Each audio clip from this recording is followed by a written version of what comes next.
साकोली शहरातील गडकुंबली रोड परिसर शुक्रवारी सकाळी एका थरारक आणि अंगावर काटा आणणाऱ्या घटनेने हादरून गेला. तलाव काठावर एका युवकाचा रक्तबंबाळ अवस्थेतील मृतदेह आढळून आल्याने परिसरात एकच खळबळ उडाली आहे.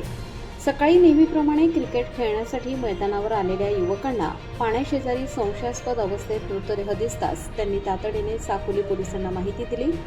घटनेची माहिती मिळताच पोलिसांनी घटनास्थळी धाव घेत संपूर्ण परिसराचा ताबा घेतला. मृत युवकाची ओळख निखिल राजकुमार कांबळे, वय 30 वर्ष, राहणार मुरपार लेंडेसरी, तालुका सडक अर्जुनी, जिल्हा गोंदिया अशी पटली आहे. घटनास्थळी त्याची MH40 K 5099 क्रमांकाची मोटारसायकल तसेच बॅगही आढळून आली.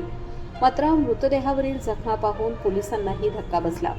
छाती, मान आणि डोक्यावर धारदार शस्त्राने वार केल्याचे गंभीर जखमांचे ठसे स्पष्टपणे दिसून आले.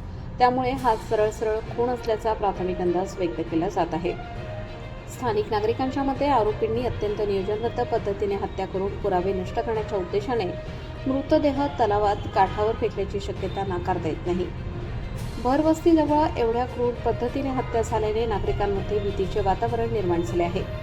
सकाळच्या शांत परिसरात रक्ताच्या थारोळ्यात पडलेला मृतदेह पाहून अनेकांच्या अंगावर शहारे आले.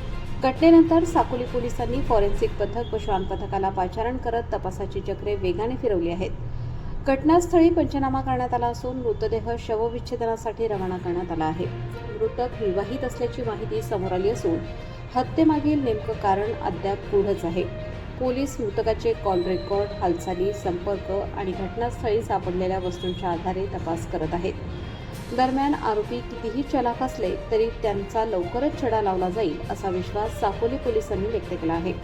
मात्र या निर्घृण हत्येमुळे संपूर्ण परिसरात भीती आणि संतापाचे वातावरण पसरले आहे. आकाश नंदागवळी, भंडारा प्रतिनिधी.